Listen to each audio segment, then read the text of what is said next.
Okay, got that over there. Should just pull that thing down right now.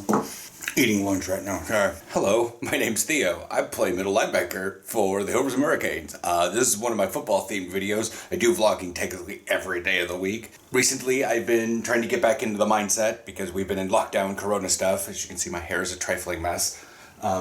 Get back into the mindset of linebacker stuff, so I'm doing stuff on the whiteboard because age restrictions and distance rules and this, that, and the other thing. It's not really time for me to go back to practice. However, I would be physically in Hilversum recording comes in? I would be recording after practice of some sorts. But like I said, right now I'm just trying to keep in the mindset of it because as you tend to get out of mind, you just sort of blah. Y'all know how, y'all feel me. Like I said, I do vlog every single day of the week. I do live streams Saturdays, but if we're going back to practice and practice is 11 o'clock in the morning and I gotta go out to Hilversum and I gotta get up at night, I gotta leave at night, be awkward. I don't know how that one's gonna work. I may swap days. But anyways, these videos usually consist of going over comments that are football related and then giving news about football, and then we go into the actual video stuff, which will be today on 4-3. I always get that wrong because I think of linebackers first. But it would be 4 linebackers, 3 defensive linemen, so a 3-4 defense. It was requested in the last video where I kept going over 4 threes, line then binders. And so that's how that's going to go, and I'm going to go over kind of the basics of that one and what changes that you have to realize as a linebacker for said situation. But that will be on the whiteboard. I will arrange the camera and all that stuff. We're not going to deal with it on this half. Okay, so looking at some comments here. Again, Sarah Clark says, what position do you play? That's on the original football uniform suit-up video from 5 years ago. Currently middle linebacker. I do a current and then basically talking about these videos. Coins, baby. I'm in 8th grade, just starting out, and I'm super nervous. Any tips? This one's a little bit mucky. I say great success because I wanted... Do I have any tips for an 8th grader? First of all, I don't know what position you play, so be great success. In respects to your comment, I can only really enjoy what you can now because nervousness will go away over time. The downside to that one is once the nervousness goes away, you've become... The nervousness comes from excitement, and that means you're no longer really excited about it. So if you're not nervous, you're not excited, you're just going about your business. That's one thing I've heard from a lot of people who've retired from football because they're just like, I just started showing up to practices and showing up to games and doing my job. And I'm like, they didn't really find it fun anymore. So that's kind of what I was meaning by that. Chris Aguayo says, can you do a video basing on the 3-4 defense? That's what this video is. And that is going back. I think I covered this last video. Oh, it was 5 days ago. It says, damn, your channel died. Well, it was really never alive to begin with. I'm not, one video that's at 1.3 million views is not my channel making it. Look at the previous views of the last, 3 weeks. There's, nothing there because nobody's watching football and nobody gives a crap. So, yeah. Once regular football season and corona goes away, everything will pick back up again and be back to normal. All right, so news for football. Well, as I stated last week, 26 and under, so the U27 crowd can go back to practice. They're currently at practice. I have heard that perhaps the 27 and older can go back to practice next week, but we have to register and go through procedures, and it seems way more complicated than it needs to be. It's just, as I think I stated last week, that it's really hard with American football in the Netherlands because unless you're part of a youth program, they don't stick with football, and they usually come in later after a while when they've done a lot of their stuff. So one of the problems with football in the Netherlands is the fact that a good number of the guys are older. Not all the teams have super older folk, but with a level of competition and stuff that's here, in order to get the stuff going in your mind, multiple years got to happen. We've got new receivers that are good at running and good at catching, but they don't have all the good they don't have all the like the fine-tuned stuff, because this sport doesn't really start in grade school. It starts like when you're already 20. So that's kind of a thing. Most of the guys on my team are over 25. So that's a thing. Some of them are even mid to late 30s. But anyways, so let's go on to the whiteboard. There is news about the European Football League, the EFL or ELF, European League of Football. I don't know what that thing's being called. And apparently old names from NFL Europe are being picked up by some of the German teams. The Netherlands is like, what about us? I'm like, come on, guys. You want to have a quasi-professional team, the Netherlands, for European football, and you don't even know if you're going to have a season this year? Germany's like, yeah, we're going to have a season. Poland's has a season. I haven't heard anything out of Italy, and Spain's currently going right now. But I don't know if France is doing anything, so it's like... And then if the Netherlands gets involved, Belgium. I can't finish that, I'm sorry. Okie dokie. We have a basic box setup.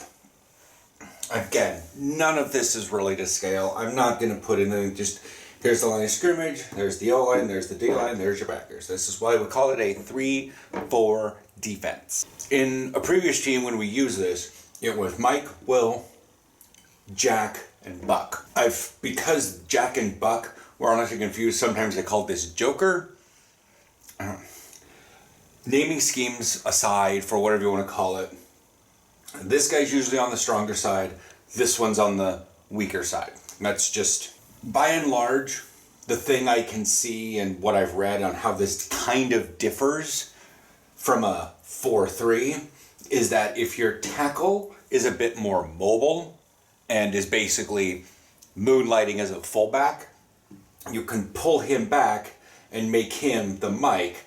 Take the old Mike from a 4-3, make him the Will, and then take your Sam and Wills and make them outside linebackers, because they already are outside linebackers in the 4-3. So you just push them out a little bit more. How this basically goes, you can have the end come in and the end come in. So they're just, I'm putting them as ends because on the 4-3 they were on the outside, but now they're kind of more head up, and they can come to the inside because they've got these guys that can come around. Now the nose gets to pick whichever hole he wants. That's all about stunting. And then like the Mike or the Will would pick up the associated hole. Unless there's going to be, again, more stunting. This allows for a bit more stunting because you don't have people defined into a thing. There's also a form of 3-3 you can use out of this one, where you would bring your BMW, you bring them head up over the E, and the Joker, the Jack, the J works off like kind of you have a 3-3-5 instead of a 3-4-4. And you can do that for a couple plays to throw things off and keep like the quarterback guessing as to who the J actually is. Is he a defensive back or is he a linebacker? Whatever. Accidentally erased a little bit of the line. But this is kind of how I've seen things set up. Now, these guys are usually, like I said, nothing on here is absolutely to scale, but you would have these guys maybe down a little bit more. Here. A lot of very basic diagrams I've seen on like Wikipedia would have this kind of setup, so that the outside linebackers also have anything that spills out to the side. The end can full up and take this guy and then push him out a little bit and hold himself into this hole. Same thing with these guys, they can kind of push those out but keep themselves guarding this hole while these guys watch what's going on out here, or perhaps even under blitzing, pass rush. The nose and the Mike would work in combination as to who's going to take on what, and then the will probably work as a little bit of cleanup. But there's a lot of options you can do out of this one. Because in a 3-4 defense, you, as a linebacker, you really need to know your playbook. You really need to look at your reads. You need to be flexible in where you go. Because like, if you're coming up for this gap, nose is going that way, Will's going over here, and let's say that end is going outside. Everyone's sort of stunting weak side. And thus the buck will be coming in that way and everyone's moving that way. So the mic's coming in through this hole. If that guy just like leaves, I mean, what do you do? If you have a pulling guard who runs out and he's going to smash the J, you know, you got to watch to make sure that he's just, you know, that the running back is also going that way. Because it's entirely possible that everyone's going to get pulled that direction, but then this hole's going to open up and there's a lot of empty space here where things can go wrong. When you have a 4-3 defense, there's more guys to plug more of these holes here. And it gets even crazier when you add in a tight end. Let's just put strong side over here, so we'll do a tight end. And so, at this point, your buck might come down there. And who knows, maybe even your end might shift over a bit to be in the B gap, and the buck would come in here and be head up on the tight end. And I do kind of apologize if like the line is hard to see. In case I was trying to keep with the similarities of previous videos where red was defensive backs, blue was linebackers, black was line. In terms of coverage areas, you would still have these guys. You would still have these guys relatively working these hook to curls. I'll just draw the circles. But rather than having the mic in a 4-3 working most of the middle, and say the Will is out there and the Sam is out there, you have a weird conglomeration. Like you can divide the zone a little bit like that. You can even bump it out a little bit more so that these guys are more toward the flats, more of a hook to flats rather than a hook to force. But that's the thing. There is something very strange, and I saw it in a playbook once. It wasn't utilized very well on that team, where the mic would do here and the Will would do here, which is weird. But let's say your tight end comes up and he runs this way. Well, if this is on a blitz because he got a free run, then the mic could pick him up. But then he spies the quarterback while he's running this way, and the Will, so he's like guarding the tight end as he runs across.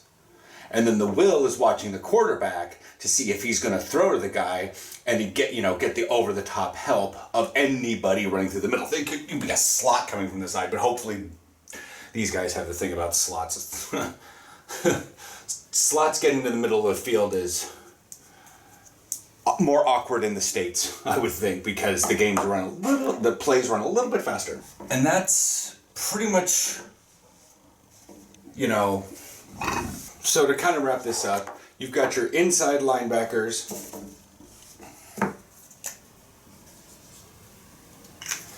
your outside linebackers, and this works really well, especially if you got, like I said, if you got way more people that can function as linebackers than you can line, because you live in a hippy-dippy area and everybody's skinny and vegan. So then you can utilize a bit more linebackers than you can line. But again, you do have to realize you're going to have a lot more open gaps, especially if they add in a tight end. But that would be up necessarily to your coach to maybe shift the mic down and work them as a tackle momentarily if they bring the tight end out, and shift everything over to a 4-3. So that and don't really change much of anything, but like, for instance, you can have the nose there, bring the mic there, and bounce the end out. You're still technically working with the 3-4. It's just that for a certain play to throw things off and to make sure that the gaps are covered, you can get the buck to kind of cover, come into this area. The will can come over, qualify this. The jack would pull in. It's weird, but this just enforces knowing your playbook, knowing how to react to stuff, knowing when things shift, you need to be able to shift with it. If you don't know your playbook, if you don't know the options of various things that can happen with your line and with the offense and what the calls mean, you're gonna be left hanging. If you're on a 3-4 and they make the call that says, we'll just use the word barricade because it would be more of a wall. So they say barricade, barricade. And so you don't come down as the mic, then you've got 1, 2, and then the Will's got that place. It could be various things about who is going into what. If you're an outside linebacker and you're supposed to bounce out, if the end comes into the middle and works as more of the nose tackle and the B is supposed to come down and be the defensive end, that's different. And the mic's just back there, and it's really weird. I do like this concept. I was actually sold a while ago on a concept called the 3-3 stack.